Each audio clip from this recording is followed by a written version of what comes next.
Good evening. Welcome, everyone. My name is Lindy Smith. I'm the Deputy County Administrator for Kalamazoo County Government. We are very excited to have you here this evening.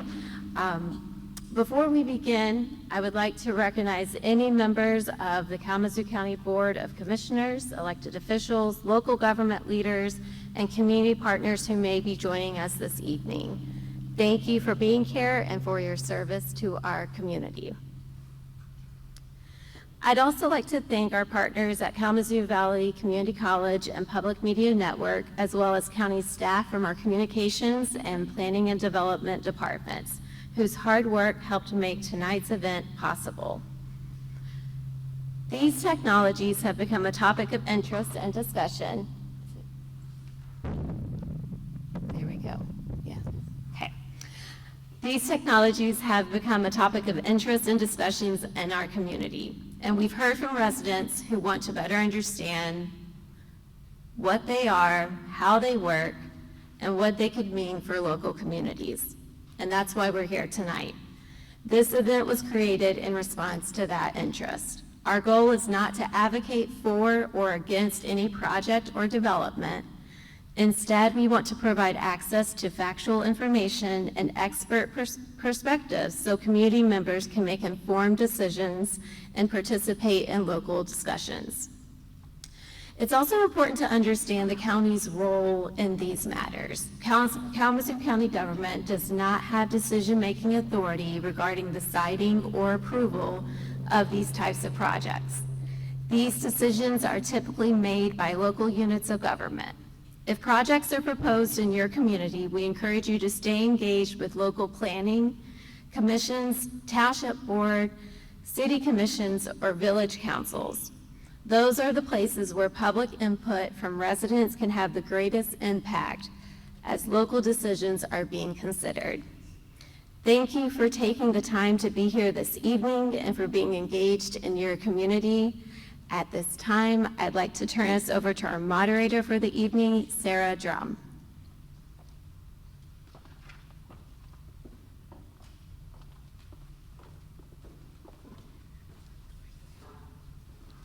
Thanks, Lindy. My name is Sarah Drum. I'm the Economic Mobility Manager for Kalamazoo County, and I'm happy to be your moderator here tonight. I just want to remind folks that no matter whether we come in support of data centers and BESS or not, we are all here because we care deeply about our community, and we're here to listen and to learn. I came into this event planning process without much prior knowledge of data centers or BESS, and I've learned so much from my Kalamazoo County colleagues and from our esteemed panelists. I'd like you, if you'll bear with me for a moment, to just take a moment to reflect on what you love about Kalamazoo County. Actually think about it for a second. What do you love about this place? As we move through this discussion, try to keep that at the forefront of your mind. You're here because you love this community. I would also encourage you to really work hard to listen and to learn. Many of you come into this room with very strong opinions and emotions. Most of you know much, much more than I do about these topics. Thankfully, our panelists do too. I would just ask that you suspend your opinions for the next 2 hours and work hard to listen and learn from this conversation. In this room, no doubt we have elected officials, we have lots of folks from Kalamazoo County, we may have folks from other counties, we have young people, we have retired folks, we have everyone represented, hopefully, across the scope of our county. We really want to make sure that this is a dialogue. That's what we're looking for. Just wanted to tell you a little bit about the questioning process. I'm really grateful for those who submitted questions prior via the public input site. We've integrated those into our discussion this evening. For those of you attending in person tonight, you can also use your index cards for any additional questions. Please be as legible and concise as possible. And then Kalamazoo County staff will collect those a couple of times throughout the evening, and I'll kind of signal from up here when that's happening, so you make sure you get your questions into their hands. I just want to reiterate that interruptions won't be allowed. If they do kind of continue and it gets a little hot, we will have to clear the auditorium, but we don't expect that to happen. We're really, really looking for a healthy education and dialogue. Now, please welcome my esteemed colleague, Taylor Van Winkle, who will introduce us to these different technologies.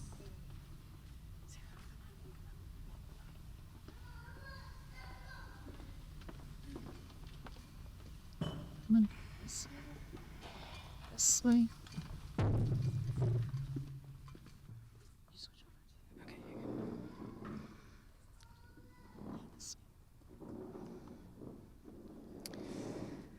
Hello, everyone. I am looking at the wrong sheet of the information. One second. Okay. We have the education one. Is this? Okay. All right. I'm Taylor Van Winkle. I'm the Climate Sustainability Manager for Kalamazoo County. It's wonderful to see some familiar faces out here and some new faces as well. So thank you all for coming and taking the time out of your very busy schedules to attend this event and learn with us here today.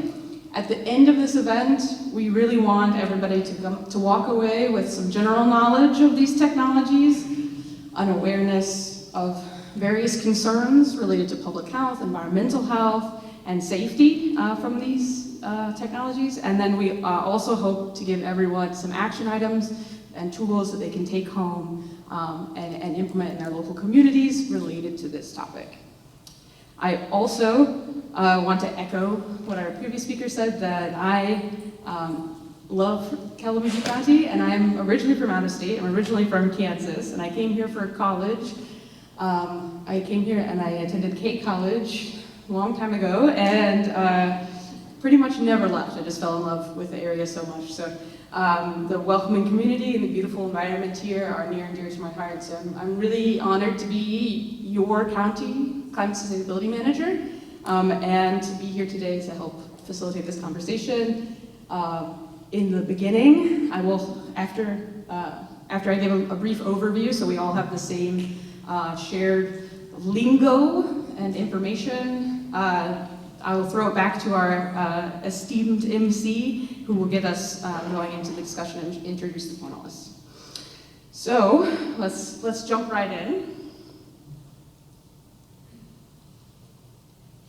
Okay.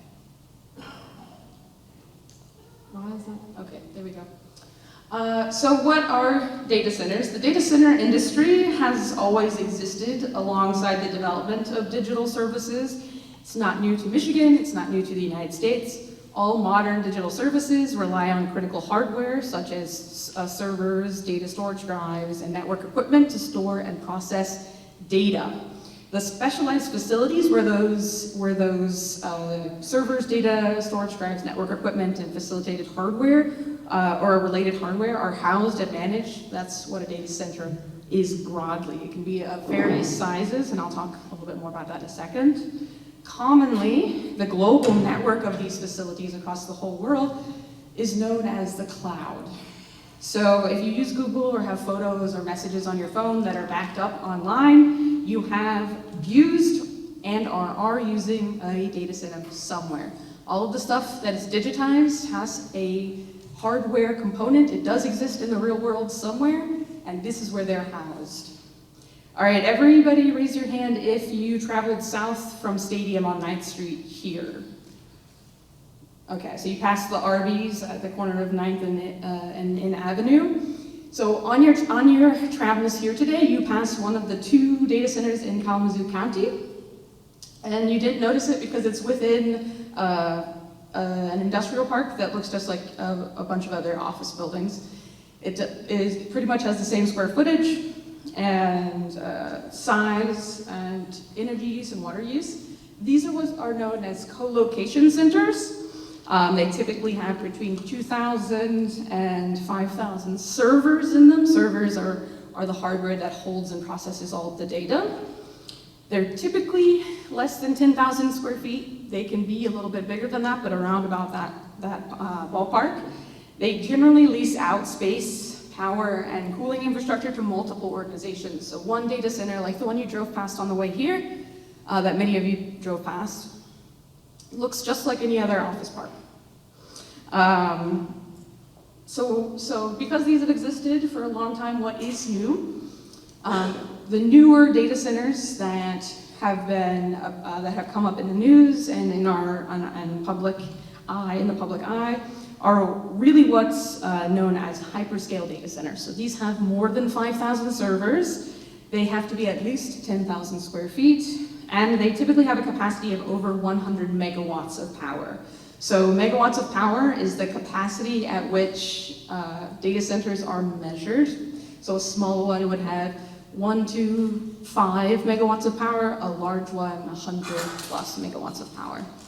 The difference between megawatt of capacity and megawatt hours is that your megawatt is your ability, your capacity for energy. So if you think about a car, how fast your car can go would be your capacity for speed. Doesn't mean you always go that fast, doesn't mean you use your full odometer all the time, just means your car is capable of that. Okay. These, our panelists will get into a little bit more detail. I just wanted to give us all some shared language and understanding about what's going on. The reason why these are coming up in the news a lot is that they're often used to host AI computing infrastructure, and they often look like large-scale warehouses without windows and with flat roofs. So here, this image is an aerial image of Altoona, Indiana, which is the largest center in the United States. It is over 1,400 megawatts, quite a bit of square footage, several million square feet. And then the Dowagiac, Michigan data center is the other image right there on the right, and that's 340 megawatts. It also, as you can see from the outside, looks like a typical warehouse, right? Windowless warehouse, flat roof, large building, right? So those are just examples of what they could look like. Okay. I am going to let our panelists dig more deeply into data centers, their concerns to health and public safety in their discussion. And I'm going to move on to some vocabulary that we need to know to talk about battery energy storage, systems. All right? I'm throwing a lot at you guys all at once, so bear with me.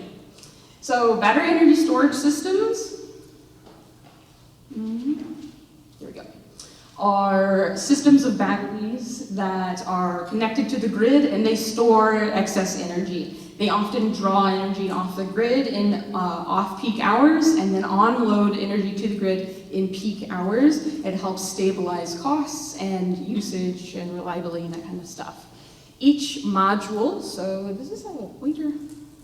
Maybe not. On the top right image there's a module, and it looks a bit like a storage unit. Within the module are racks of batteries, which are known as battery cells. So each module has several racks of batteries in them, composed of several cells, right? So they typically have lithium-ion batteries is what's within those systems. They have thermal management systems inside those systems. They have fire and suppression systems inside each unit themselves. Outside the units, there's inverters, there's HVAC components, and there's some underground wiring as well. Each one is often set on a concrete slab over gravel graded, is typically how they are set up. Methods of energy storage have been around for ages in Michigan. BESS themselves have broadly been used in this capacity for about 15 years or so. That's primarily because they really only became a viable option these last 15 years. And that's mainly because of the significant drop in costs. With the development of EV infrastructure, that industry has been growing over the last decade. And so now the most common batteries used are lithium-ion batteries. The costs of making lithium-ion batteries have fallen 99% since 1991, so over the last 35 years. Significant affordability has increased related to that specific type of battery. That's why they're the most common. They're also really scalable. So here we have an image of the first BESS system in Michigan, which is actually in Kalamazoo. It is a single megawatt unit, and if you have driven on Parkview westward, before you go over the, so you have Drake and Parkview. If you go westward on Parkview, before you get over 131 and you look northward, it's right there. You can see it from the road, and you can go and drive past it and look at it. That was put in specifically in 2018 to store energy from Western Michigan's solar field that they put in around about the same time. And so BESS systems can be really small. They can fit on less than 0.03 acres for one unit, right? They can also be pretty big. So this here to the right, Tibbetts BESS, the Tibbetts BESS system is 100 megawatts. Those are both of the Tibbetts BESS system in Branch County. That is the largest BESS system we have in Michigan. In 2026, there are a couple that are proposed to be larger. They largely look like rows of storage units, like if you have a self-contained storage unit company, they look similar to that. They do,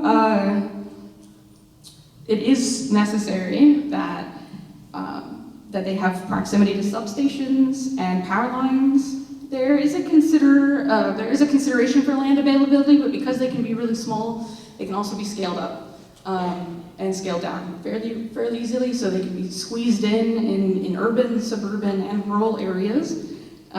But mostly when they come to land, what they're looking for is a quality resource that's already flattened. So they're looking for, developers are looking for areas that may not have a bunch of trees on them, for instance, or something. They don't want to put in a bunch of money into grading. They just want to throw some stuff out there, right?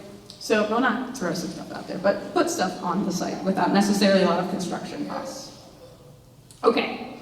Local BESS, so the ones that are smaller than 50 megawatts, are regulated at the local level, and your local ordinances in your townhouse are going to be regulating that. If they're larger than 50 megawatts, like the Tibbetts in the Branch County and Coldwater BESS facilities, those are regulated at the local level first, but then there is also a state process as well. That's due to Public Act 235, which was passed in 2024, recent legislation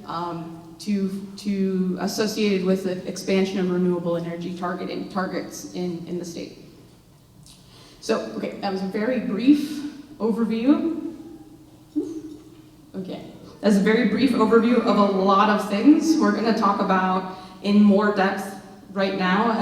But I and our team here brought a bunch of experts who know a lot more about this stuff than I do, and so we're going to be able to pester them about it and not me about it, right? That's a joke. Feel free to laugh. You don't have to. I'll pass it back to Sarah here. And again, if you have any questions, if I spoke too fast, if you want some clarification, go ahead and write it down on your card, and we'll be by to collect.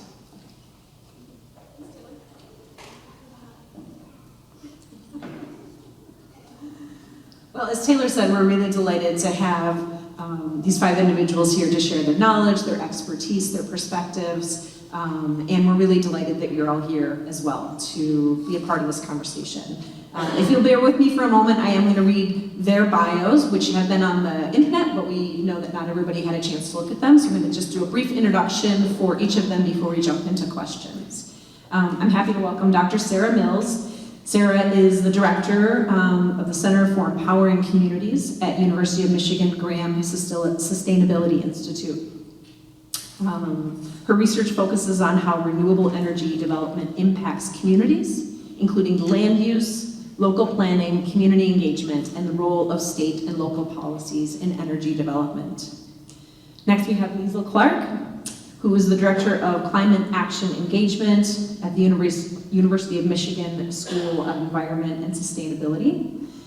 She leads the climate action engagement efforts at the University of Michigan School for Environment and Sustainability. She previously served as director of the Michigan Department of Environment, Great Lakes and Energy, EGLE, and chaired Michigan's Council on Climate Solutions, helping lead development of the Michigan Healthy Climate Plan. We also have with us Elizabeth Montez from Miigwech Incorporated. Elizabeth Montez is a Beaver Clan citizen of Waganoxing, Odawa, Little Traverse Bay Band, Odawa, and Forest County Potawatomi descendant, as well as carrying the lineage of Mexico and Appalachia. She's a board quay for Miigwech Incorporated, which is a nonprofit organization that is seated in the Anishinaabe 7 grandfather teachings.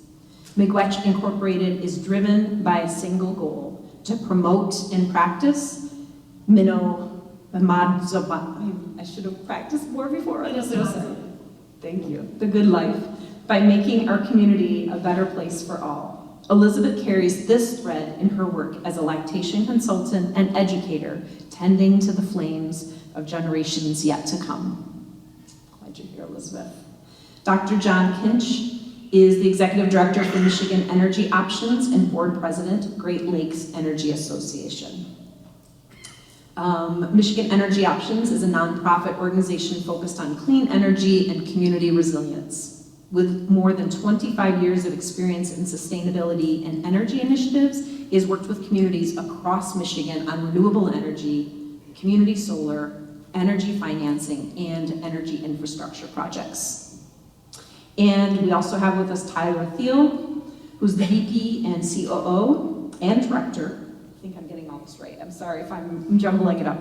Public Policy and Economic Analysis for the Anderson Economic Group. She's an expert in economic impact and benchmarking analysis. Ms. Thiel has directed projects for universities, U.S. states, trade associations, and companies in the automotive, utilities, real estate, housing, alcoholic beverage, and other industries. Her publications include AEG reports spanning 19 years, including as the lead author on the 2026 AEG report, Data Center Development in Michigan, Economic and Fiscal Impact Analysis. Okay, that was a mouthful because they know so much. So they really are bringing so much expertise here this evening, and again, we're just delighted to have them all. I'm going to go ahead and ask some questions that are kind of in order of everybody, and then we'll kind of do some popcorning around. But of course, you're all so knowledgeable, and if there's things that, maybe I ask a question of one person and you're like later on want to chime in on that, we really invite that kind of conversation. But Dr. Mills, we just heard a description about hyperscale data centers. What is attracting the development of these hyperscalers to Michigan now? Yeah, that's a really good question. First of all, thanks for having me. I have had the pleasure of getting to talk to Kalamazoo County for years because they are part of a group that we organize called the Catalyst Leadership Circle for the work that you've done on sustainability. So most of the time, though, it's talking about energy, not data centers. And I want to be real honest with you that I didn't know anything about data centers 9 months ago. I feel like I've done a second PhD in the last 9 months trying to learn, but let me explain to you why I keep on getting questions about data centers and to the question about why they're coming here. So data center developers are effectively in search of electricity. So a lot of the places where especially hyperscalers, where they have historically been developed, the grid is kind of at capacity, and so they're looking for new places with electricity. That's what they're in search of. They really want to go to states that offer a sales tax incentive because they're buying a whole bunch of computer equipment in the data center, and so 30-some states effectively exempt the sales tax from data centers. Michigan has had a sales tax exemption for data centers actually for 10 years. The first one was in 2015, but we got the attention of data center developers because a new sales tax exemption was passed in 2025 that gave some more surety to data center developers. So that's why Michigan is on their radar. The next thing that they're looking for is, again, they're processing information to send it to and from the internet. So they need a connection to the internet.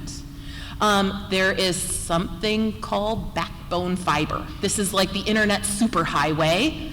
I have tried in vain to get my hands on a copy, a map of it. What I'm told is that you can kind of follow the networks. Merit Network, for example, is a kind of nonprofit internet provider. They've got a map of connectivity across the state, and more or less that follows kind of where there's backbone fiber. So they're looking for the internet. Sometimes they're looking for water, and I'm sure that we'll talk about water. Historically, data centers have been cooled with water. Now they don't have to be. There's kind of closed loop systems, but sometimes that is one of the reasons that they're going to a community. But also, the key thing that kind of got on my radar, because I mostly focus on rural land use issues, like my actual PhD is in farmland preservation. Data center developers, particularly these hyperscalers, are looking for land. So the largest data center under development in Michigan is in Saline Township. It's on 250 acres, actually in a bigger parcel of like 575 acres. So they want land. Like many developers of all kinds of things, they would prefer land that is cleared because it makes their job easier to do that development. And they would prefer if that land were in a low property tax district. So they often are seeking land in townships because the millage rates are lower. And I'm sure we'll talk about this, but data center developers, while there's a sales and use tax exemption, there is not a tax exemption for the property taxes that a developer would pay. So those are the key things that they're looking for. And the final thing, and this is what I spend a whole bunch of my time doing, they're looking for a community that has a zoning ordinance that lets them be there. And so I think that answers the question. Thank you so much, Dr. Mills. Yes, and I think you brought up a lot of topics that we will dig in much deeper this evening. Liesl, I am curious if you can share, in like a very short amount of time, because this is a huge question, what environmental and public health concerns are presented by large-scale data centers? Yeah. Just a tiny, just Tiny little topic that we can handle in 3 minutes or less. So I'm going to echo Sarah too and just say thank you for the opportunity to come and be with you. So really appreciate the thoughtful nature of putting together events like this. I think it really helps when we get together and ask questions and seek to understand, because these are really complex topics that have a lot of different ways that they intersect with our daily lives. And so I think it's really important to dig in because surely we haven't thought of everything. And so by having these conversations, all of us up here are learning from all of you at the same time. And so I'm grateful to have the chance to do that. So when we talk about public health and environmental concerns, I think it's a pretty broad swath. Sarah's already mentioned land use, which of course is a big issue. And I want to mention there too, coming from Eagle, we think a lot about what happens at the end of life, right? So what does decommissioning look like for these facilities? And that's an important piece of this puzzle. Having been someone who did a lot of work over the brownfields that exist in Michigan, we'd like to not have more brownfields. Like that's important, I think, to all of us. And then it's really energy and water. Again, a couple of things Sarah mentioned. So a few points I'd like to make on those topics. The first is energy and water when it comes to data centers are very linked. So many of the hyperscalers, and we've made the point a couple of times, and I'm just going to keep reemphasizing it. There is a difference between the data centers, the 70-some data centers that have been in Michigan for a while that are below that 100 megawatt range, and the hyperscalers. They're doing different things, they're doing different processing, they are different animals, so to speak. And so I do think it's important to continue to address that. So the question was specifically around hyperscalers. So hyperscalers have two different ways that they can cool the chips. The chips create a lot of energy, or a lot of heat. And one is a closed loop system, which uses less water. And of course we care about water because we all live in Michigan. But it also uses more electricity. Or you can use an open loop system that uses more water, but uses less electricity. So there's always this trade-off. And I know, as we all know in our lives, there are constantly trade-offs, but this is one of the important trade-offs and one of the ways that water and energy connect to each other when it comes to hyperscaler data centers. So that's an important thing to understand. When we're using these closed loop systems, they use very little water. And I know that that's not the general narrative that's out there, but if you actually have an opportunity to engage and get real data from the hyperscalers, and this is one of the issues that I'd like to put a pin in, is the lack of transparency around what's actually happening. That's a big deal. As speaking as a former public official, I would like you to have transparency and to see into these different issues, like how much water are they using and how much energy are they using. But typically with the closed loop systems, they are using very little water. With the open loop systems, they're using more water. And so that's an important part of it.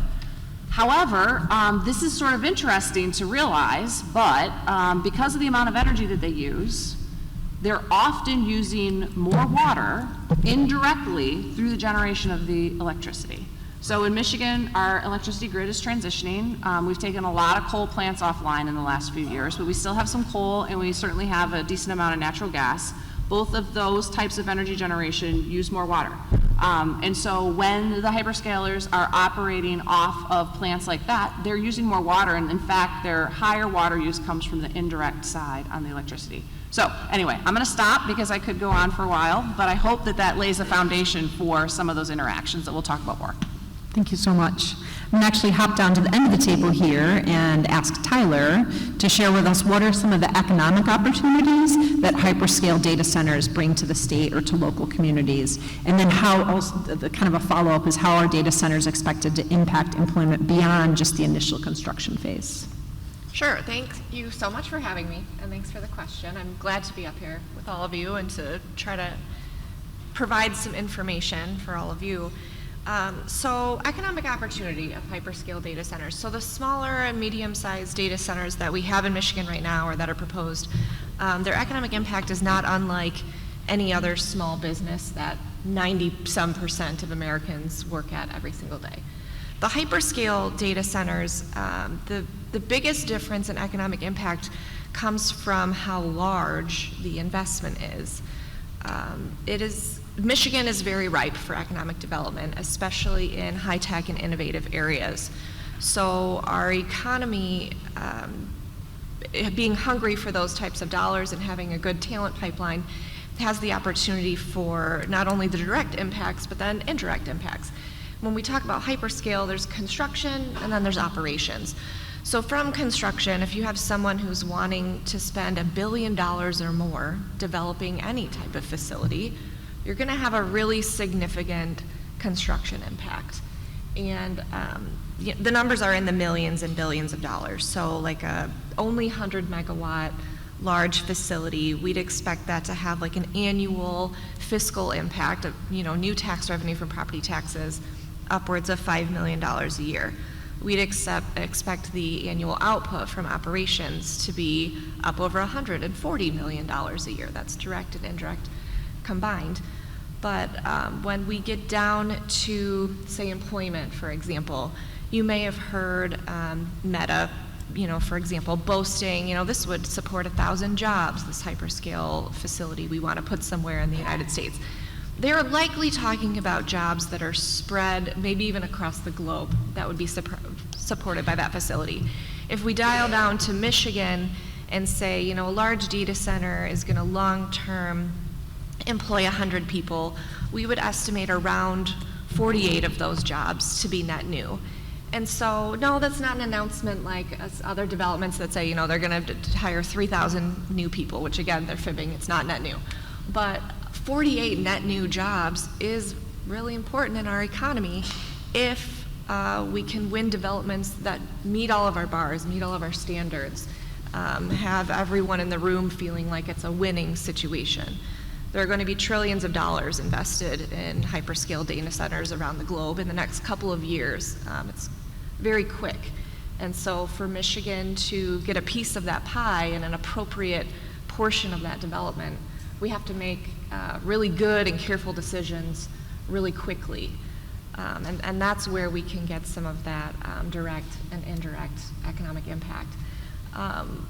When we were talking about the jobs in specific and you wanted to know about indirect impact, Part of that's because in Michigan we have a talent pipeline that I touched on earlier.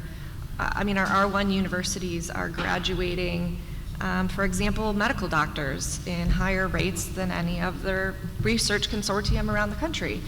If we can keep more of them here, if we can support hospitals, health insurance companies, and have the data and infrastructure that they need for innovative technologies, that creates all sorts of webs of indirect economic impact here. Thanks, Tyler.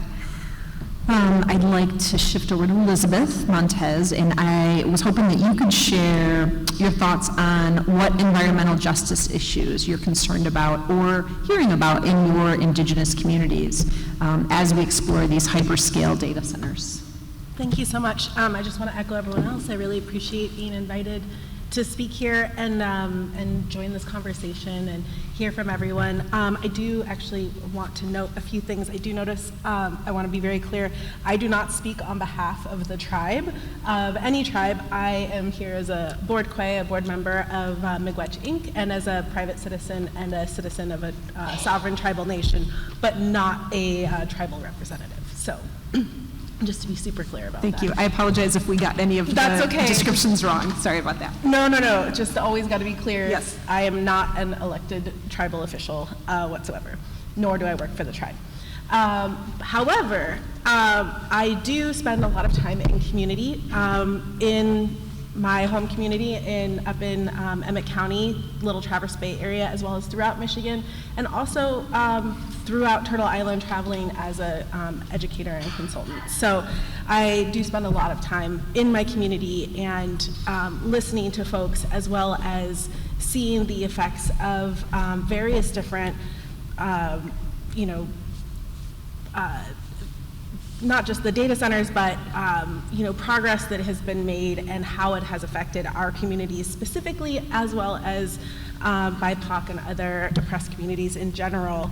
And I think that is the biggest concern that I hear, and that I think is really troubling, is there is a consistent history of when there are impacts, particularly negative impacts, of technology and advancements made, they tend to impact our communities in a much larger and disproportionate manner than in what we would consider mainstream or non-Indigenous or non-BIPOC communities.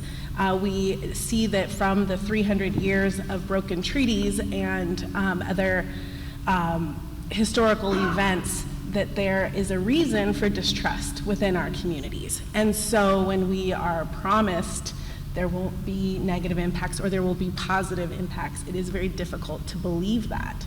Additionally, it is one of the things that is really important to me personally, and I hear within my community, because I want to be very careful not to speak for all Indigenous people or even all Anishinaabe people, but I feel like I feel comfortable sharing that one thing that we hold very dear and critical is caring not just for the future, thinking 5, 10, 20 years, but 7 generations. That's what our entire Miigwech organization is for preserving a thriving future 7 generations ahead. And oftentimes, when we look at things that are considered progress, particularly technological progress, it is with more of a short future view, 20 years. It is about monetary impact. It is not necessarily about how is this going to impact my great-great-great-grandchildren's generations, but they do have those impacts. So when we are impacting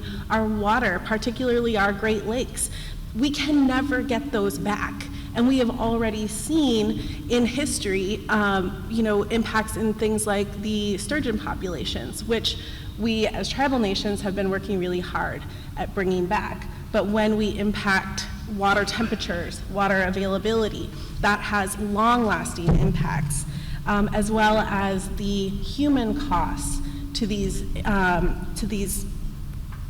developments, as well as the monetary and environmental costs. So, all of it. We're water protectors. That is what we're here for. And so when we are facing developments that really impact water supplies. That is a huge deal, as well as our housing and just general well-being. So, thank you. Thank you so much, Elizabeth. I'm really grateful that you're bringing in that seventh generation perspective. And again, I apologize, I didn't double check and I. No, so, it's okay. I just wanted to make sure to speak to it, otherwise I'll hear about it. Yeah. And then Dr. Kinch, we'd love to hear from you. I swear. Okay, I've been waiting patiently. So I'm just wondering if you've heard of recommendations or tools in the energy or utility sector that may lessen some of the environmental impacts of these large-scale data centers. Yeah, thank you for having me. Thank you for the question. Let me just say a little bit more about Michigan Energy Options as a nonprofit company. We have excelled at kind of implementation and technical assistance. Is kind of what we've done. Historically, we're not so much a policy advocacy shop, a little bit, but we've liked to demonstrate how things can be better out there in our communities by practicing them ourselves. Our headquarters in East Lansing received LEED Platinum from the U.S. Green Building Council some years ago, and we did so because we planted native gardens, we put solar on the roof, we did all kinds of efficiencies in the building, we used the best technology we could get our hands on at the time. Fast forward a little bit, a few years later, we did one of the first community solar projects in the entire state, and we designed it, financed it, owned, operated it, and we purposely located it on a closed landfill. And we planted on that site native prairie species. So now we have a starter prairie on that landfill, which used to be a landfill, a closed dump. So I think what communities should be thinking about if they're entertaining the idea of having data centers come into their communities is this kind of plus one. In other words, that they're not going to be a kind of sink of resources. They're not going to be something which causes environmental challenges or damage. They're not going to be something that upsets the culture of the area. And that'll be your decision, not my decision. But looking around the country, I see opportunities that is happening, where the communities are asking of these data centers to be a little bit more. And typically what's going on there is, one idea is BYOG, which is bring your own generation. We'll talk more about that. And I just saw that a recent set of bills came into the Michigan legislature in which one of them is suggesting that 90% of the energy source would be renewable. We can talk about that as well and how you kind of can make that kind of thing work. Lisa has mentioned this already, that the notion that you're going to use millions of gallons of water to cool these data centers has already begun to falter a little bit. I think perhaps at this moment in time, something like 50% of data centers around the country are using these evaporation towers, which suck it up and evaporate it. But that's changing. The closed loop is coming on strong. That technology exists. You can ask for that technology to go into that data center of yours so you can protect your water. I think siting, and we can talk more about this, we're also a consultant on siting behind the meter projects and in front of the meter projects. We've had clients such as the Michigan DNR. Siting is an art and a science, and we need to really think carefully about where we're going to site these data centers, because there's noise and other kinds of considerations like that. But also I think there could be an opportunity, especially for siting these on marginal lands, to do habitat restoration around them. So you can begin to kind of have something like that going on for you. So there's a number of ways we can take the opportunity with these data centers and do something with them. We'll say one last thing. We treat buildings kind of holistically. Think about the whole system, how it works together. I know there's been a lot of news about perhaps refashioning existing buildings into something that could act as a data center. My understanding of that is that maybe, but you got to do an awful lot of stuff to those buildings, including noise cancellation suppression, to make that kind of effective. So I just would say that even because it's a cheap, empty building might not necessarily be the best move for you. So there are technical solutions out there. They're being practiced around the country. You just need to make sure that if you're in a negotiation with the data center developer that you're asking for these. Thank you, John. Yeah.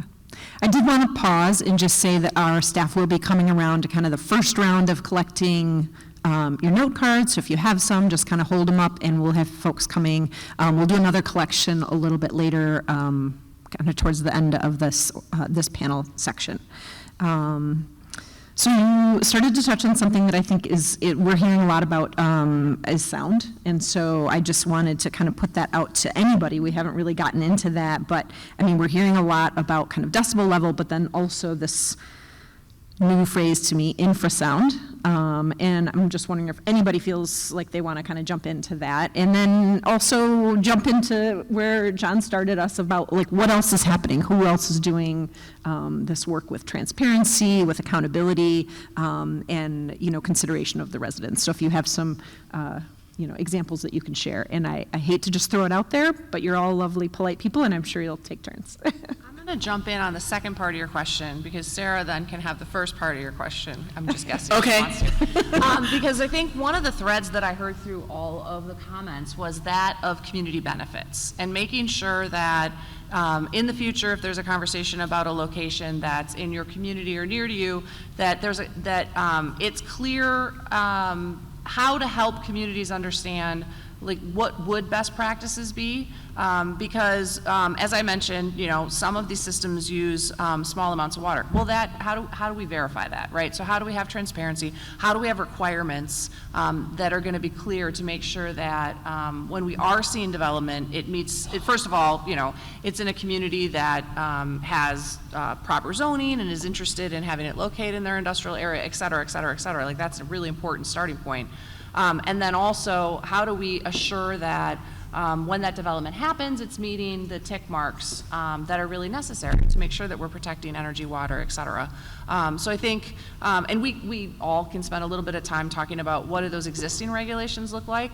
John also mentioned that there has been some recent moves of the legislature here in Michigan as well. There's been conversations federally as well as in other states about what's necessary from a legislative perspective to build the right sort of protections for all of us and for those 7 generations into the future to make sure that anything that does happen now, we are protecting ourselves out in front.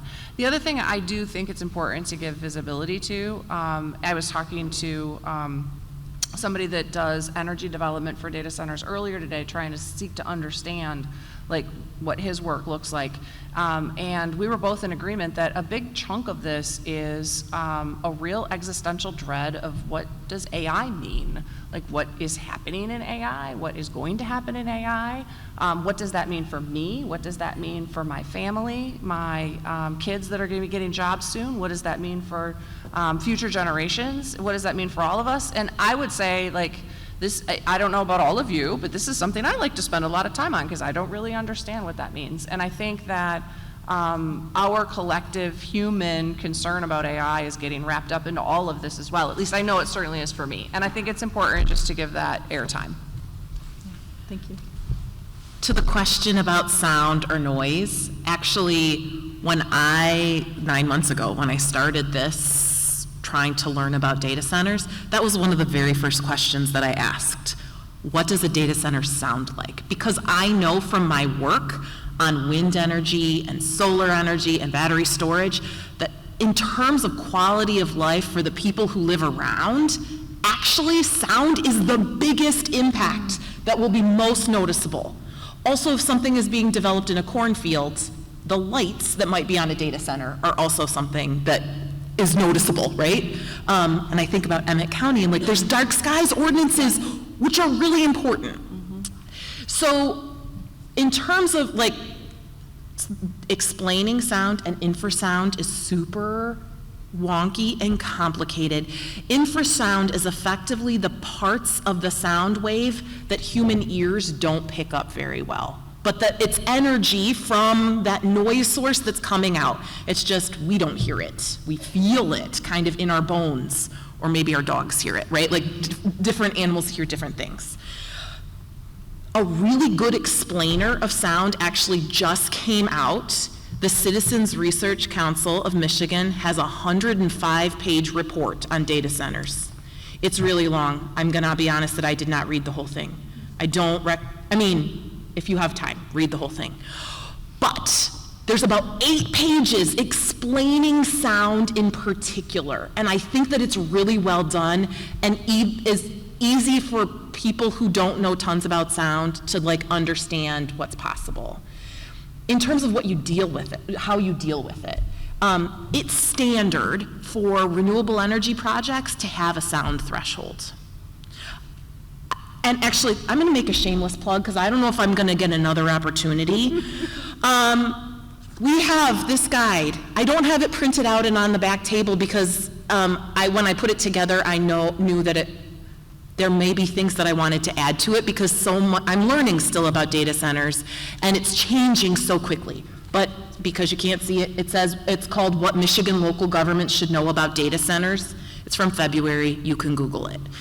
In it, what we talk about is what local governments might do. And one of the things that we say is think about quality of life impacts.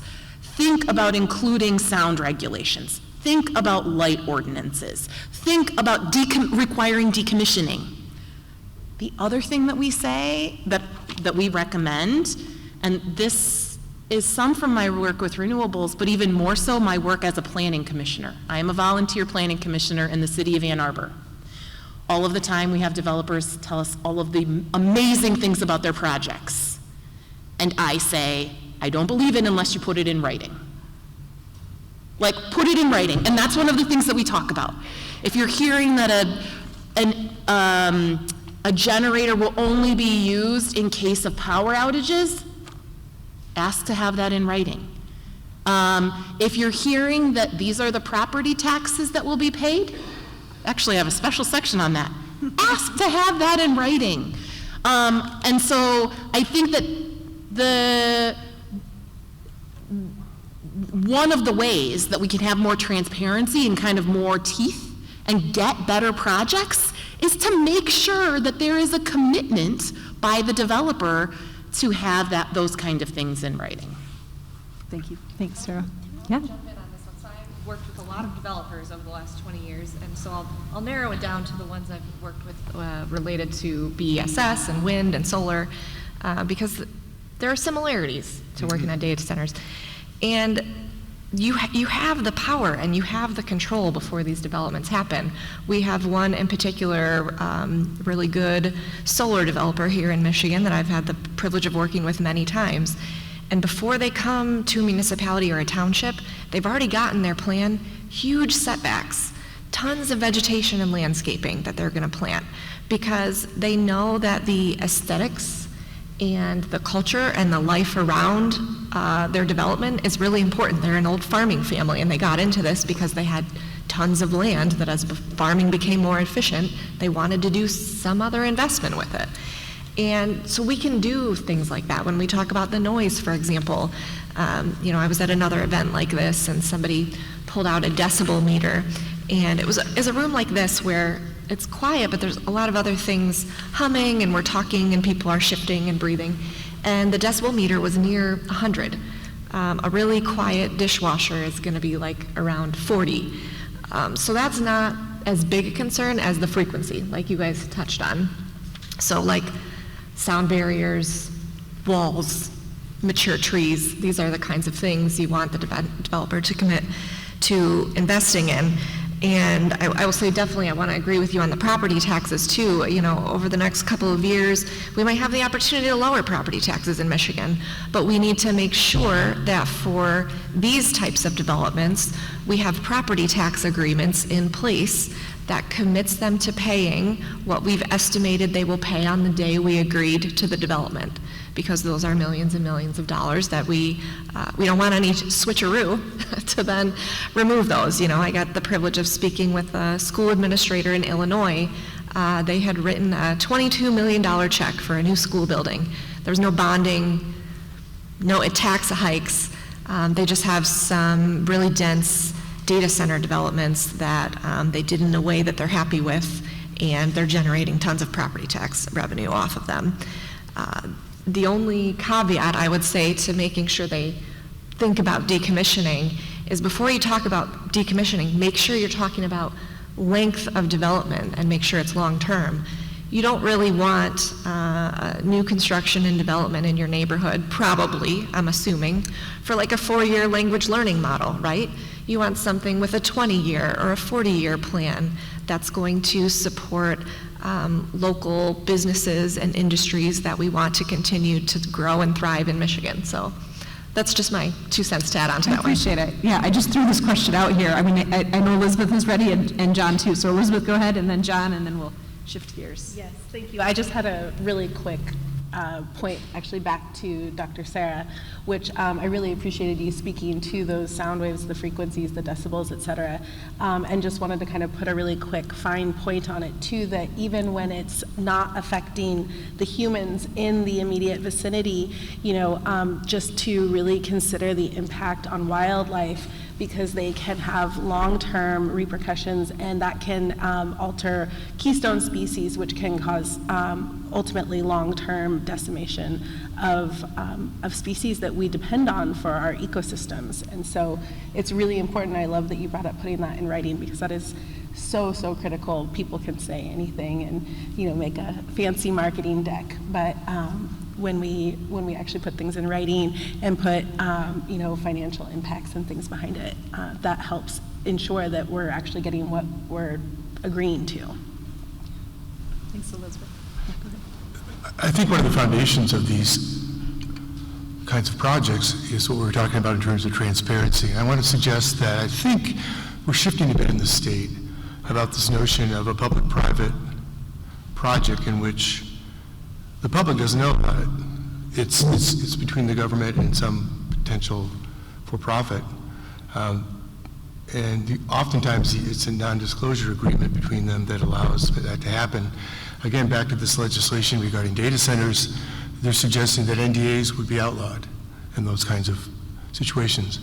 And if you think about a couple other examples in the clean energy space, if you will, about the problems with NDAs, I think we could point to Goshen and Marshall with those battery projects that didn't go forward, in part because people learned about them kind of late, or felt cut out, and were not pleased about it. And I can say in our own development work, working with clients, it's a fine line between getting to know too early by going to public too early with what you're trying to do. On the other hand, bringing it in front of a public forum too late has its issues as well. But I think I would just suggest, again, from a community perspective, to make sure that your elected officials or your appointed officials or whatever you have on your legal documents and your zoning ordinances, that it allows for a vigorous engagement period with the community around these kinds of decisions. They should be collective. We've gotten away from this idea of a couple backroom deals are made and all of a sudden you have a mega site. Well, thanks everybody for sharing your perspective on, you know, kind of moving forward. There's so much to discuss with this, and we really are just scratching the surface. But I am going to ask that we kind of shift gears and start thinking about the topic of BESS. And so I'm going to propose some questions to this group. I'm going to start with John. Thinking back, you know, now we're kind of shifting to thinking about BESS. Obviously, we will go back and forth in our conversation, but what opportunities did these bring to local communities and the state of Michigan? And what opportunities do these bring to the energy grid as a whole? Yeah, thank you. Well, again, we're kind of into this arena of what scale we're talking about, right? Let me just say something about battery storage, perhaps not at the gargantuan scale, but at a more of a behind-the-meter kind of scale, or smaller projects. Solar is a wonderful resource that works at best 15% of the time in Michigan in terms of the sunshine. And half of the day it's dark or thereabouts, and then we have clouds and all the rest, and so it's an intermittent resource. So one of the challenges becomes, if you're going to primarily rely upon that resource to power whatever you're doing, you're going to need a lot of it. So batteries come in and they can store that power. They can also shift the load, which is really important, so that they can provide power when we need it the most as a collective, typically kind of, you know, later in the day. Perhaps it's even dark at that point. So batteries as a dispatchable resource coming onto our grid is really an important development. And just as solar was too expensive for a long period of time, then suddenly it wasn't.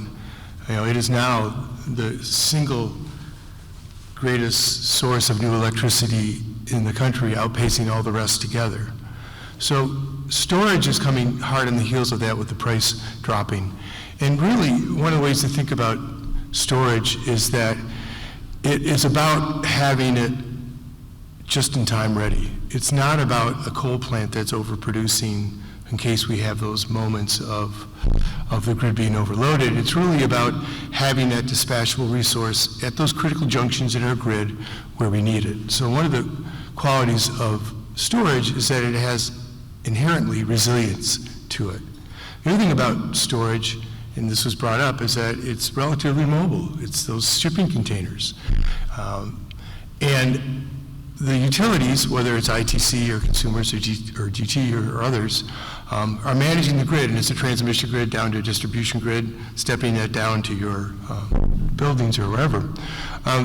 They know where they have capacity on those circuits. They know where they have congestion. They know where they have issues. So you can place BESS in those kinds of places to mitigate those risks. And we know in Michigan that we are one of the states in the union that leads in outages. Not only just frequency, but duration of our outages. Those outages, of course, are driven by extreme weather events, which are, of course, driven by climate change. So we need storage, I think, to make some of the math work for our renewables. And I will just kind of pause there because I know that the other opportunity with storage, of course, is with data centers. And I would just suggest, again, bring your own generation. And that generation is renewables, but it's likely going to be also storage, in which you can have those data centers interrupting their use of the grid. You can have those data centers doing all kinds of other kinds of things with the storage that ultimately benefit us all.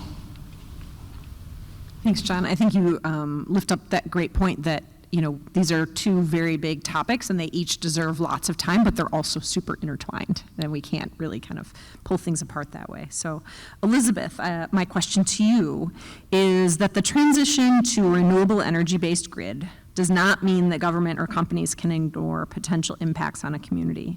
What environmental justice concerns are local communities facing with BESS? And that's a huge question, so you can really, bring it down to what It you're is hearing enormous, about. but thank you so much. Well, I think, like you said, there's so much nuance with it because, of course, renewable energy is ultimately so much more beneficial, and that doesn't mean that there's not the other side of the coin that we need to look at, and the impacts on the community. And it's interesting because, speaking of all of those outages, as a citizen of northern Michigan, I was impacted by significant electrical outages last year. I was without power for over 2 weeks.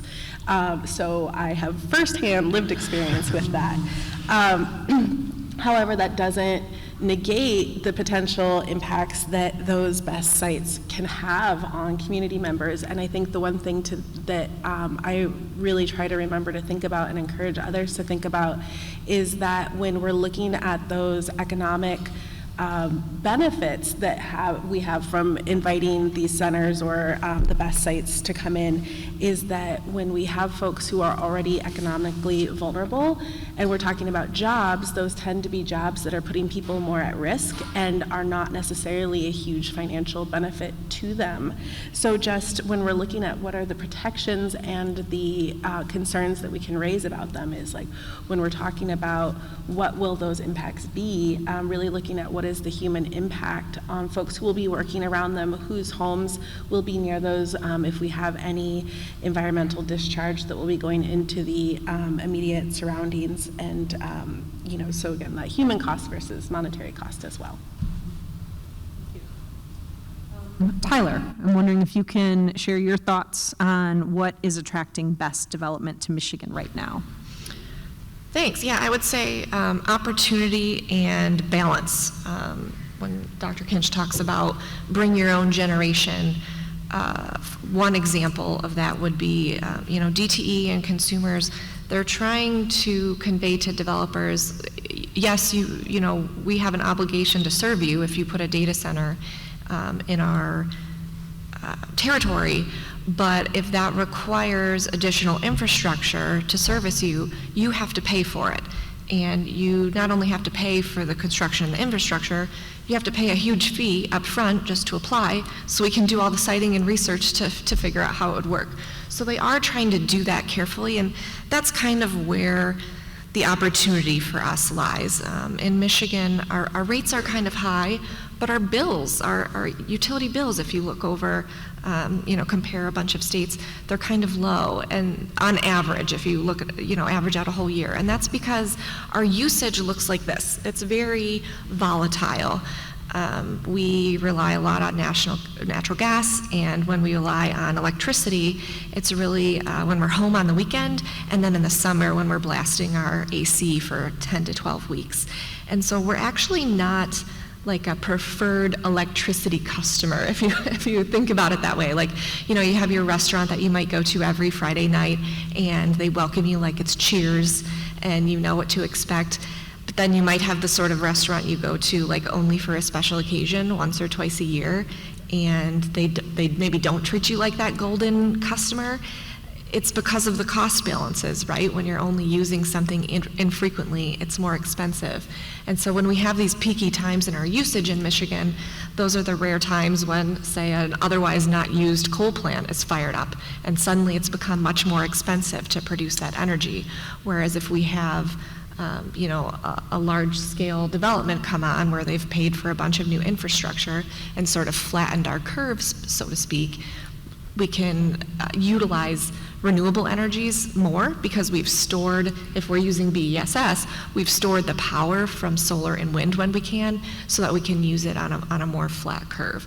So that's kind of the thought process behind how these could, in theory, help smooth things out, make demand consistent, and maybe even long-term, if we do it right, put downward pressure on commercial and personal electricity rates. If I can just add to that, I think that there is a link associated with data centers, because for the big data center in Saline, for example, part of the deal with the utility is that the data center is going to pay for enough storage for the BESS storage to get onto the grid to effectively power that, to store the amount of power that data center is going to use. So you don't need to know anything about electricity, just keep in mind these numbers, like 1,400 is what we're going for. Currently in the state of Michigan, in terms of the amount of megawatts of storage that we have, it's closer to 150. So just for the data center in Saline Township, it's going to increase by 10 times the number that what we currently have. But the other reason that we have a lot of interest in BESS is because we have a state law that requires the utilities to add BESS systems to the grid. So the state, Taylor talked a little bit earlier about the state laws that passed in 2023, 2024. One of those laws effectively tells the utilities that they need to get 2,500 megawatts of storage by the end of 2029. And so the utilities, even before data centers showed up on the scene, have been looking for communities to host some of that storage. So that's another factor about why we're seeing so much interest in BESS facilities right now.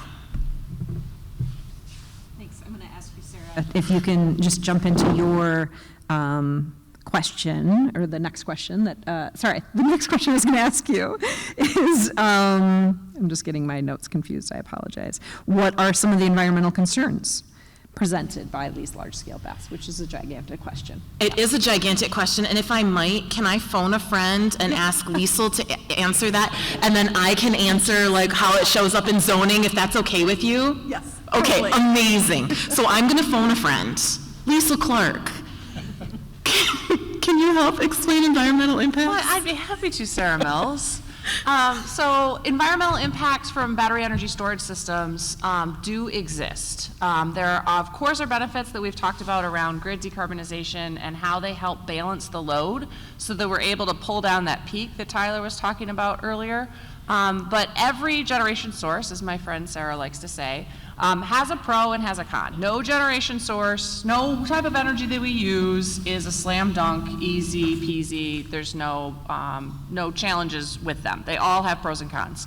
So when we talk about environmental benefits of battery energy storage, one of the challenges can be if there are safety concerns with that particular location. And so what we've required in regulation and statute is the way that there are building envelopes that consider that potential fire hazard, so that we are dealing with that fire hazard appropriately, because, yes, I'm sorry. Just lean forward a little bit, Oh, or my bad. speak louder. Okay, Yep, just towards the mic. I don't often get told to speak louder, so I'm kind of enjoying that. Yes, sorry. So the big issue with battery energy systems that we think about is fire suppression, because we want to make sure that we're protecting everybody in the vicinity. And so I think Tyler mentioned earlier that they're typically built on slabs with gravel bottoms, and that's done intentionally so that we are protecting the space around it. And then what we do is we require that the companies that build these systems do regular fire training.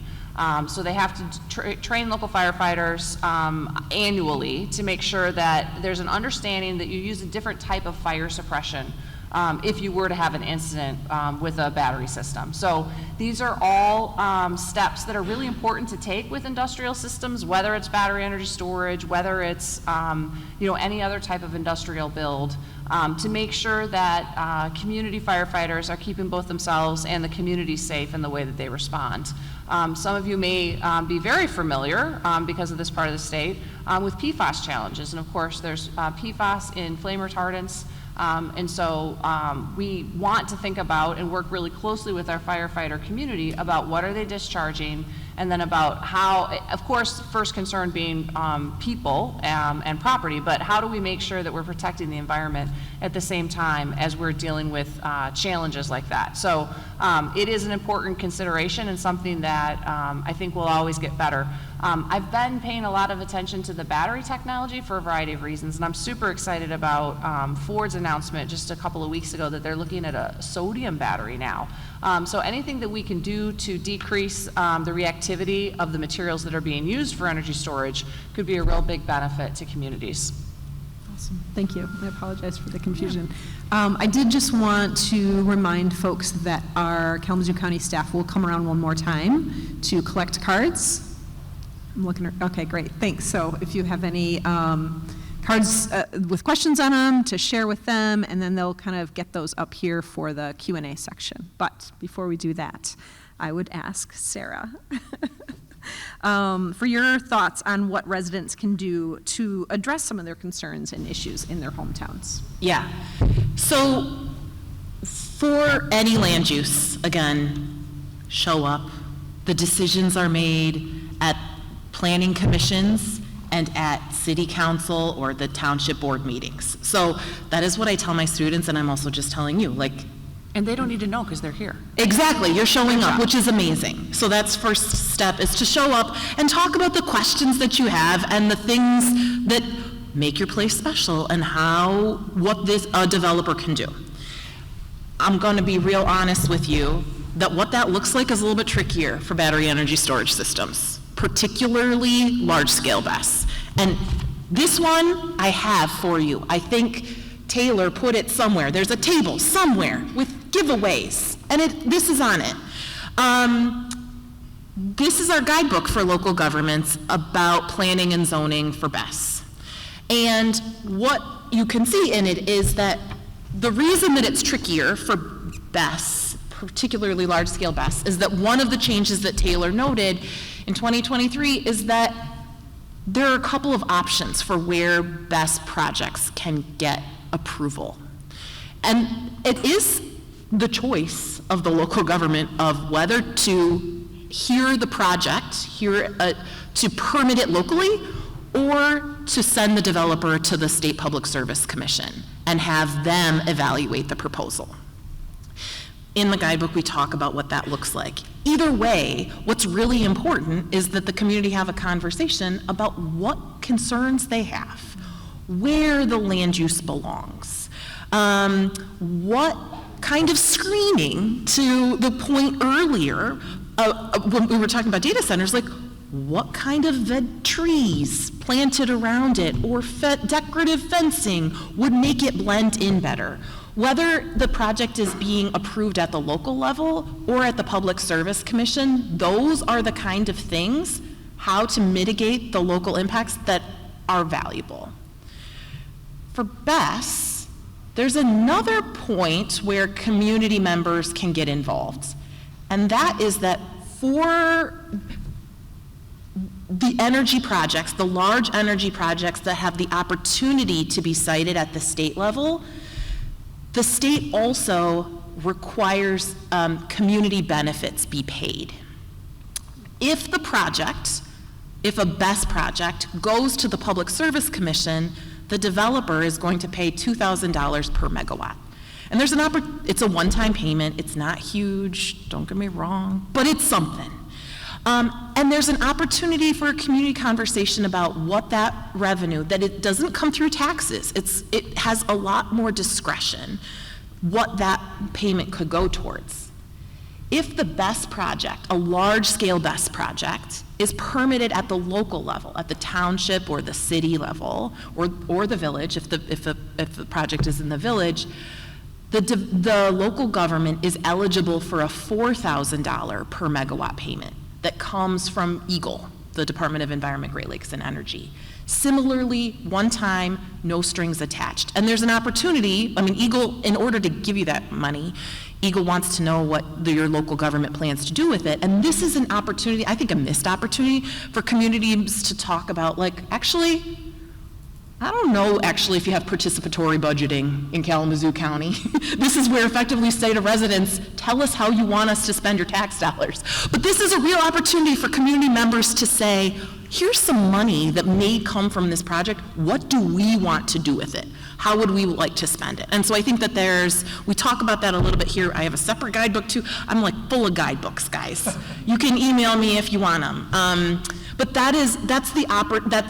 it's a little bit trickier again in terms of what you can do through zoning, but there's another opportunity for participation to think about what you would like to see out of the community, financial community benefits that might come from a project. Thank you.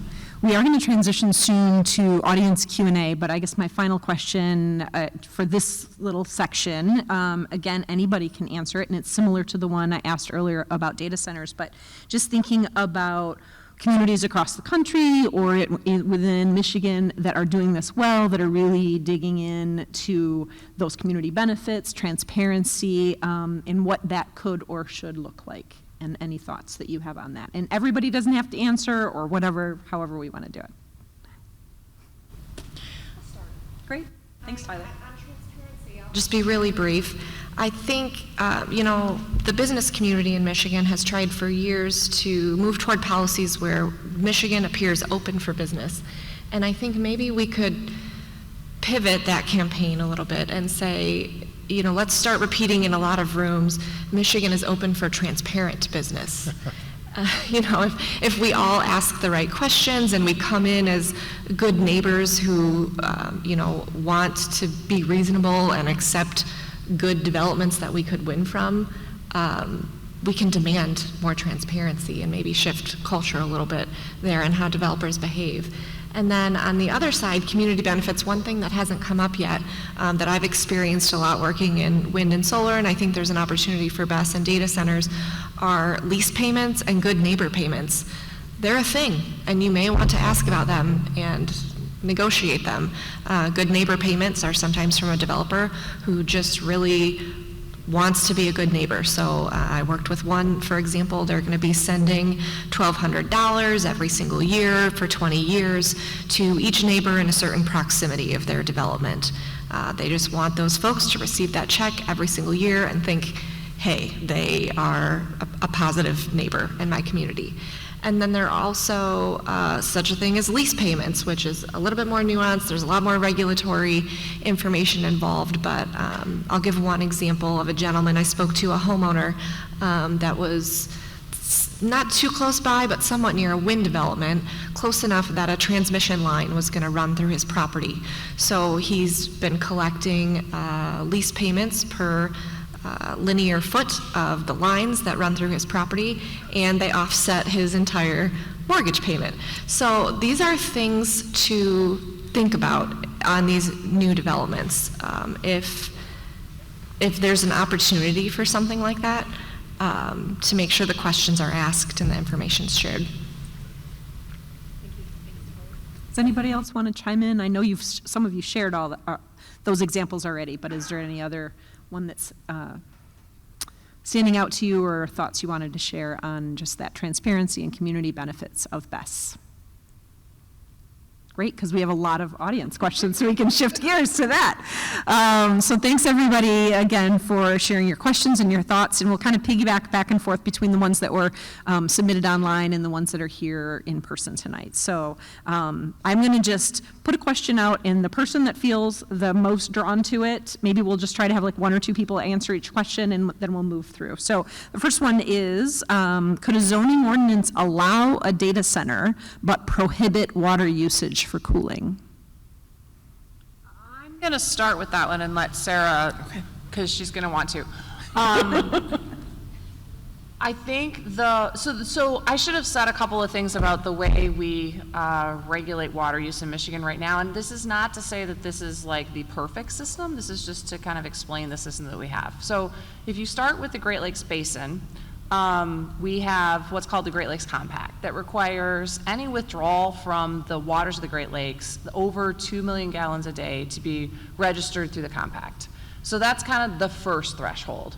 And typically we're not seeing from the data centers, so from Saline Township, from the Van Buren data center, we're not seeing interest from the hyperscalers that they're going to need that level of withdrawal. So then kind of what's the next threshold? The next threshold is adverse resource impact is the term in statute for it. And so what happens is when anybody drops their groundwater well, so if you are on groundwater, you cannot have impact on the aquifer that's going to cause an adverse resource impact. And that's typically measured by fish in neighboring streams. But there's a variety of different mechanisms that Eagle uses to measure that adverse resource impact. So why does this come into play? Data centers who are interested in the tax break that Sarah was talking about earlier, so we're talking about new hyperscalers, in order to take advantage of the tax break. I'm sorry, I'm doing such a bad job of this. Okay, I'm sorry. So if data centers, the new hyperscalers that want to take advantage of the large tax breaks that were passed in 2024, in order to do so, they are required to do a municipal water system hookup, right? So they're going to hook up to a local water system in order to get that tax break. So if the water system, if the municipal system is able to serve them, and there are some examples in this state where municipal systems have way too much water because their communities have deindustrialized, businesses have closed, and they've got way more water on the system. I'm thinking of one in specific right now, but I suspect there's more than that, where they're interested in having more water users. Why do they want more water users? Two reasons. The first is the more users you have, the less everybody pays because the system's being paid for by more users. The second is, and as a former director of Eagle, this one's super important. We need your water to move through your system. If your water doesn't move through your system, it causes a lot of other problems. And so if you have a system that is built too large for the users on the system, the water doesn't move as much as it needs to, and that's a concern. So these are some of the reasons why local municipalities would be interested in attracting future industrialization, whether it's data centers and data is the product, or whether it's tier 1 and tier 2 auto suppliers, whether it's local food systems, whatever it might be, why they might want more users on the system. So I just wanted to lay out some of those water pieces sort of as a starting point. I guess the only other point I would make is if a data center came to a location and the municipal system did not have enough water to serve that data center, they would drop a new well and they would have to go through the adverse resource impact test at Eagle. I am not suggesting that all of these are perfect and this is the best statute in the world and there are not opportunities for improvement. I think there are, but I wanted to explain how the system currently works. Where the lack of transparency comes in is the municipal system knows how much their users are using. However, that doesn't get reported back from a user line item to the state in any way. So there have been a lot of policy conversations about should that actually be tracked and measured in a more public and transparent way. So hopefully I did water correctly, and then I would hand zoning to you, because they're kind of different things. I think you might appreciate this, that when Taylor moved this, she was like, it's because you're louder than Liesl. Oh, I do appreciate that. So, okay, sorry, I'm real And loud. that's weird. I know. But you guys can still hear me. Yeah, great. Yeah? We need to balance things just a little bit. Okay. Yeah. Okay. Maybe this will be an okay balance. Okay. First of all, you can reread the question, but because I have 3 things that I want to say. Okay. If you. So this what? is a question from the audience here today. Yep. Could a zoning ordinance allow a data center but prohibit water usage for cooling? Yeah, okay. So here's the first caveat that I'm going to give is that I'm not a lawyer. So this is not legal advice. The second comment that I'm going to say, though, is that this is a really savvy question, and I'm going to tell you what's really savvy about the first half of it and break this down for other people, is that can a zoning ordinance allow a data center? Because that questioner, the person who wrote that question, I think knows the Michigan Zoning Enabling Act. And the Michigan Zoning Enabling Act says that local governments cannot ban a lawful land use for which there is a demonstrated need. Now, you can go to court and fight it out about whether there's a demonstrated need, but that's the recognition. And so the conservative person in me who doesn't like to be sued says, make sure you're telling communities that that is what the law explicitly says. Okay.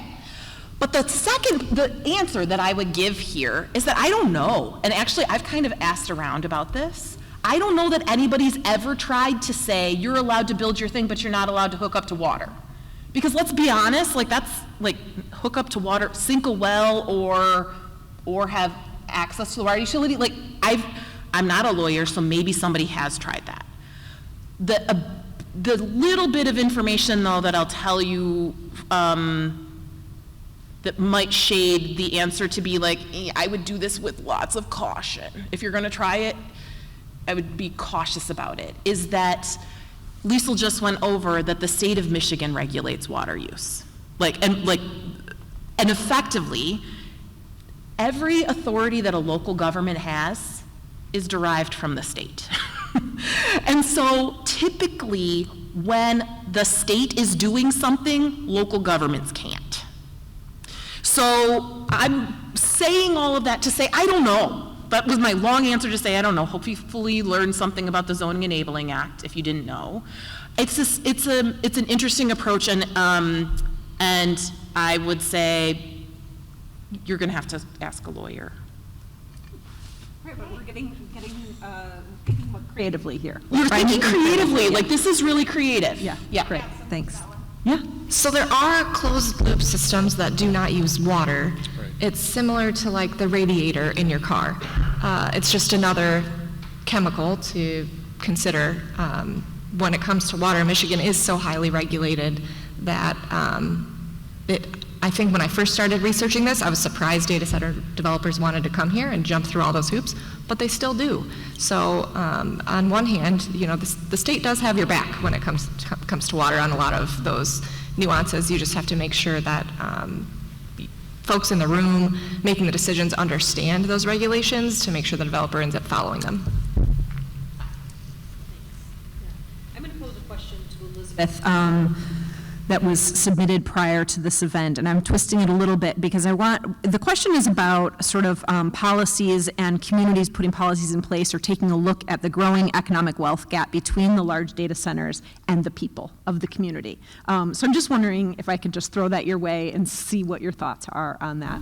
Yeah, I have a lot of thoughts on that. And I think is one of my biggest concerns and one of our community's biggest concerns is that when we talk about economic development, frequently when we're talking about large-scale projects like this, it is large-scale money for corporations or for certain smaller strata of people, but there are people who are having to go every day and work at very low-paid jobs and have their homes impacted, have their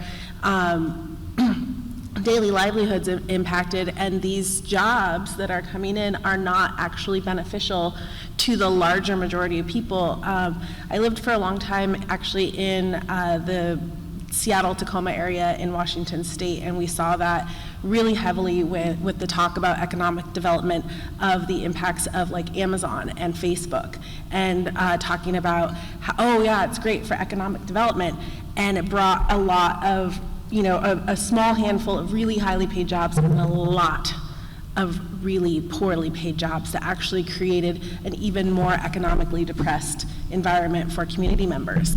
And that is a huge concern, thinking about these data centers coming to Michigan, where we already, particularly in rural communities, have economically depressed communities who are also tend to be folks who have been historically marginalized. So I think it's something really to keep in mind, the impact that it will have on the average folks compared to the folks who are at the higher levels of making these decisions. So another question from our group here tonight. It seems that agricultural land might be desirable to convert to hyperscale data center use. How can we engage with farmers and the Department of Ag to incentivize maintaining our strong agricultural production to protect the food production and that economy? John's ready to run this. My nonprofit works both in urban, but a lot of rural work as well. We recently did a community energy planning exercise for Ottawa County. We're in the process of doing a feasibility study for solar on brownfields and landfills, like I mentioned before. The build-out of solar that the two major investor-owned utilities have proposed for Michigan to meet the 2040 climate goals is something on the order of 16 gigawatts, there, somewhere thereabouts. That's about 200,000 acres, give or take, about 2% of our agricultural land. And that's concerning. That's a 14-year window to do that in. We convert agricultural lands at about 100,000 acres a year pace. Mostly that's going to housing, sprawl, if you will. And so we don't get too worked up about that, and I've been in front of plenty of township meetings and councils and others in which I'm somehow perceived as championing solar and agricultural lands, and I'm not. But shortly after I'm done defending what I'm doing, they celebrate the fact that they've got a 50-house unit going in somewhere that had been agricultural land. And so I think we need to keep that kind of a little bit in mind, that we're converting our agricultural land already. And I would just suggest that we should really look hard with data centers at opportunities where we're putting these in marginal spaces as much as we can. I agree about protecting the food production. I agree about protecting the character of our rural communities. American Farmland Trust. I used to work at an organization called the Nature Conservancy. So there's lots of concerns about those kinds of parts about our state that are beautiful and wild or semi-wild or rural. But again, I think it comes back down to having awareness at several kind of layers, almost like the Russian nesting dolls, that you can be looking at something from the perspective of a township. It's great. But if you're not looking at it something like this, especially with solar as well, from a township and then the township next to it and the township next to that, and if you're not looking at it from a county's perspective, if you're not looking at it from a regional perspective like a metropolitan planning organization, I think you're missing the opportunities where we can cite these things so that they have a minimal impact. And we're trying to drive that conversation a little bit ourselves. So I think there's opportunity to do this in such a way that we don't have to have that -1, -2 impact on our communities. We can have both, but it's going to take a little bit of a mindset change of how we typically have looked at land use, and Sarah's mentioned this as well, is that typically land use, especially if it's coming out of a metropolitan planning organization or Soil Conservation District, or the Nature Conservancy, or the DNR, or EGLE, and all the rest. We haven't had renewables in that mix until really recently, last 10 years. We've been thinking about transportation corridors. We've been thinking about urban areas. We've been thinking about things like that. And we sure as heck haven't had data centers. They arrived last week, and we're trying to figure out what to do with those. So I think those two things really need to be consciously put into the mix and thought about in the context of our other land use planning. And remember that we're converting land all the time. We maybe need to step back and ask ourselves those other ways we're converting land, if that's necessary or not. I know I talk too much, but can there's just a couple things. You guys ask such good questions, like legit. One of the things that John, I don't think said, and I want to be real clear, like nobody is forcing the landowner, that farmland owner, to sell to a data center developer or a BESS facility or a solar farm. Like there's not the power of eminent domain on these things. And so I usually tell people don't call me Dr. Mills, just call me Sarah. But my PhD is in farmland preservation, and one of the things that I talk about, I care about farmland preservation, but when we say that, we mean, lots of people mean different things. Some people, urban planners, think about preserving an urban boundary so that you don't have to extend water and sewer out to the countryside, right? And you stop sprawl that way. Some people, when they think about farmland preservation, they think about preserving a rural vista. Honestly, I come to farmland preservation by thinking about preserving farm livelihoods. And historically, like, when a farmland owner is like, I don't have a kid to pass the farm on to, my land is my retirement, like, I'm gonna sell that land, can I sell it to another farmer? Or can I sell it to a subdivision developer, right? Like this is where like farmland preservation thoughts around housing development have arisen. So I actually welcome the conversation that we're thinking more about farmland preservation. And I would just say, to John's point, like one of the things that we can do is provide those landowners with more options. Better options to conserve that land or get it in the hands of a future farmer. That's one thing that we can do. The other thing that we can do is through regulation, but I wouldn't pick on just one land use. Again, if you're allowing subdivision development in your ag districts, that is less reversible than some of the other kinds of developments too. So like, actually, whoever asked that question, if you want to talk about farmland preservation, email me. Like, I'm here for it. I'm so sorry, Sarah, if I could just add sure. a tiny little bit on that. I love that conversation. I think it's really important that we really speak to the way that every single one of these issues is connected in a web. And so we can't just approach and talk about one issue like it exists in a vacuum, because these issues all connect together in the same way then to like carry it around to housing crises that people are experiencing. We have sprawl because we don't have affordable housing. We have folks who are in these low-paid jobs who aren't able to make it through the day. You know, all of these things are connected, and so it's so important that we're thinking about our neighbors and about each other and not just going to what is like the quickest, easiest buck we can make, but how are we looking at our neighbors? How are we thinking about that farmland? How are we thinking about where the environment is going to be in 200 years, which is so hard to think about, but the decisions that we're making today absolutely do impact it, and it's not just one straight step in front of the other. It is absolutely an interconnected web, and when we pull on one, it pulls on the other places too. I think all of you have said at one point one side of the coin, the other side of the coin, the yes and no, that every maybe good decision also has some possibly negative consequences, and that's just the reality of what we're talking about here.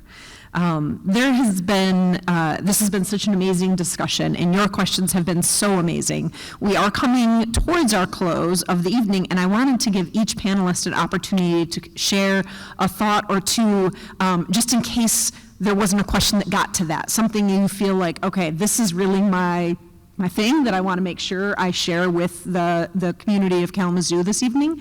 So I'm going to start down at the end with Tyler and just come down here. It could be a quick little blurb or just something you thought, oh, I really wanted to talk about this and nobody asked about that, or I ran out of time. Sure, I'll just briefly add an anecdote. In general, economic development usually brings everyone up. You know, some people it might bring up a smidge and some might benefit greatly. But in Michigan, I think we have opportunity to be really careful and really thoughtful about reversing the trends of our, declining metrics in so many categories and our stagnant population, and to think about, how we want to move forward and how we want to look at growth. Thanks, Tyler. Yep, John. Most of my work has been in the nonprofit sphere or academia, and there's kind of a saying, you don't ask, you don't get. And I'm just going to say that I think with the potential or the prospect or the concerns of data centers coming in these development companies, if you're not asking for those things that you want to see out of the project, you won't get them. And so they are doing biomimicry, they are doing better kinds of buildings, they are doing microgrids in which they're providing self-generation at these sites. They are doing closed loop and other techniques that preserve water. They are providing good CBAs, community benefit agreements. They are doing all those kinds of things because they're spread out across the country. They are prospecting. I read that perhaps as many as 30 to 40% or 30 to 50% of these data centers are never going to even happen. So you might be, spending quite a bit of time with a developer who decides to build it in Indiana instead. So you need to have, as a community, and I don't mean to lecture, but I mean, as a community, you need to have your priorities. And you need to know that if I ask for this, it exists, and they can bring it if they care to bring it, if they really want to make the project happen. And I will say this, too, from the standpoint of a nonprofit that does contracts and relies on grants and has a certain amount of resource constraints in my field. These guys don't have any resource constraints. These guys have deep pockets. With the 4 or 5 companies that are behind this are driving our GDP nationally. So this is the time to ask for something more from them in these deals. Thanks. All right. Well, I just want to thank everyone for being here and having these conversations. I think that right there just shows that we have folks who care and are being thoughtful about how we are pulling on the web that we all belong to. And I just actually wanted to share some ruminations I have on a few words that I would also like to gift you as folks who all live and work on Anishinaabe land. So, as you know, I'm here representing Miigwech, and that word, you may know, means, we use it to mean thank you, but what it really means is I have enough. And I would invite all of us who are here to think about our neighbors and to think about what we have and what we need, and that to come to these decisions and these questions and these participations in civic discourse with the idea of Miigwech, like I have what I need, but also how do I help everyone else have what they need? We just kind of touched on so many of the social problems that many of us are experiencing, right? Like, we're concerned about diminishing farmlands. We're worried about our own economic stability. We're worried about what's going to happen for our kids, our grandkids, and extending that to everyone else's as well, because so many of the problems that we are facing right now are from previous generations and previous choices made solely with a self-focused or a singular corporation-focused idea of maximizing profit. But when we focus on each other as our neighbors, of what can I do for you to make sure you have what you need, and you're making sure I have what I need, and we're all taking care of each other, we can make choices that lead us to a better future. So, Miigwech. Nice. So I'm going to kind of build on all 3 of those, because I've been a little fascinated, as Sarah knows, with the concept of, could we all get together and talk about what we want Michigan to look like in 2050? or pick whatever the right threshold is. I'm just picking 24 years for now. I would love to see a big conversation that has a lot of different arms, where we think about what is Michigan's primary industry going to be? What is our education system? What do we need it to look like? How are we providing for future generations? What kind of land use supports that? What kind of land do we need to have in food production? What kind of land do we need to have in energy generation? I think it would be a really great conversation if we could look out into the future and say, what do we collectively want to be? How do we want to look? And then how do we build plans that take us from here to there? I'm a little obsessed with that right now, and I think just listening to the questions here tonight and the thoughtful conversation from my panelist partners has gotten the juices flowing even more on that. So thank you for the opportunity to be with you all. Oh, this is like, all of those are yes and. Maybe my last thing, it does build off of all of them, and I actually comes back to the very beginning where I can't remember who said that in the kickoff. I don't know if it was you, Sarah, or the person before you. You all love Kalamazoo. I like Kalamazoo too, but I don't live here. Like, I love Ann Arbor, and I love maybe my hometown, that's in Monroe County. And I think a lot of times when we're talking about infrastructure, people say, oh, those people just don't want change. I don't think that's true. Like, I think about my hometown, and things are changing in my hometown. The parishes are consolidating. The VFW doesn't have bingo anymore. Like, there's not, like, and it legitimately, like, it is an unwelcome change. And I think because I'm a planner, I want to take what Lisa was talking about, and I want to take thinking about our neighbors that Elizabeth was talking about. I want to think about the economic opportunity that Tyler was talking about. And John, what you were talking about, like, what do we really want? I want to put those all together. And I think if we think about what we want, what we need our land use to do in Kalamazoo in 2050, let's say, I would encourage you to think about what you love about this place and you don't want to lose. What would make it better? Because I bet even if you really love this place, there's something that you could imagine would make it better. And I can tell you, my parents and my in-laws who are in Ingham County would say, I wish my grandkids were in this state. Like, my kids are, but our siblings are not, right? What would make this place better? And then think about what kind of land uses, what mix of economy you need to get that future that you want to see. The world, there's lots of changes that are happening to our economy, to our demographics, and stasis does not mean no change.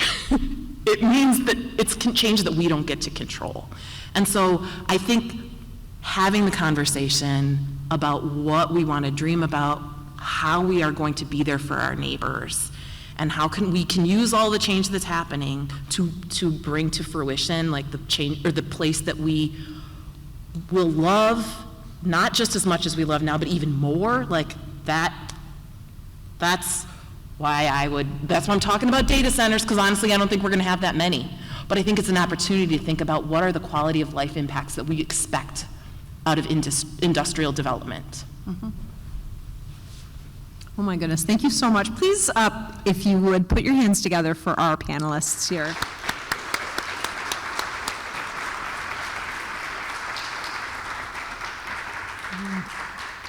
I'm so grateful that they came all this way to share their knowledge. I'm so grateful that all of you joined us this evening. And for our closing remarks, I'm going to hand it off to Lindy Smith. Thanks. Thank you, Sarah, and thank you again to our panelists for taking the time tonight with their time, their expertise, and for this great conversation. We hope tonight's discussion has helped provide a better understanding of data centers and battery energy storage systems and some of the questions and considerations that often accompany those technologies. If after tonight's discussion, we've heard this a lot, but if you have more questions, concerns, opinions about how these types of projects may impact your community, the most effective way to make your voice heard is by participating in your local planning and public meeting processes. Attending planning commissions, reviewing those proposed projects, providing public comments are important ways that residents can engage in those discussions and decisions that are being considered in our cities, villages, and townships. As I said at the beginning of the night, Kalamazoo County, the government does not have that decision-making authority regarding the siting and approval of those types of projects, but where the county sees ourselves in these conversations is really convening moments like this, bringing together opportunities for what are those hot topics and what are some of those educational moments that we can bring expertise in and allow the communities to hear about it in a neutral way. So before you leave, we also encourage you to complete our very brief post-event survey. The QR code should be coming up pretty soon, but also we just have pieces of paper out there with pencils. If you could just give us a quick feedback, or if you want to tell us later, we really do want to hear it. We want to continue to have these conversations and continue to allow for opportunities for our county to grow and learn together. So with that being said, thank you again for your time, your thoughtful participation, and your commitment to staying informed and engaged in Kalamazoo County. I hope you have a safe evening. Good night. I'm being told we also will have resources online. Thank you all.